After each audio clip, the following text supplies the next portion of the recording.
आमच्या घरी ना खाणं एकपट आणि नखरे मात्र दसपट आहेत. त्याचं झालं काय, प्रत्येक वेळेस शेवयाची खीर, गऱ्याची खीर, तांदळाची खीर आणि गव्हाची खीर खाऊन सगळ्यांना खूप जास्त कंटाळा आला होता. म्हणून आज काहीतरी वेगळी खीर बनव अशी फरमाईश आली होती.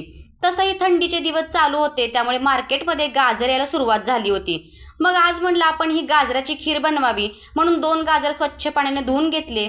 त्याचा मागचा पुढचा भाग काढून घेतला आणि त्याची सालही काढून घेतली. त्यानंतर खिसणीच्या साह्याने त्याचा खिसही पाडून घेतला, अगदी तुम्हाला इथे दाखवलेला आहे ना त्या पद्धतीने. त्यानंतर गॅसवरती कढई ठेवली, त्याच्यामध्ये थोडंसं तूप घातलं आणि गाजराचा खिस त्याच्यामध्ये घालून घेतला. 2 ते 3 मिनिट मस्तपैकी ते आलटीपलटी करून घेतलं. त्यानंतर त्याच्यामध्ये दूध घालून घेतलं. दुधाला छान उकळी आली की त्याच्यामध्ये अर्धा चमचा विलायची पूड घातली आणि साखर घातली. साखरेचं प्रमाण तुम्ही तुमच्या आवडीनुसार कमी जास्त ठेवू शकता. त्यानंतर ना त्याच्यामध्ये थोडेसे ड्रायफ्रूट घालून घेतले आणि 2 ते 3 मिनिट अजून मस्तपैकी त्याला उकळी येऊन दिली.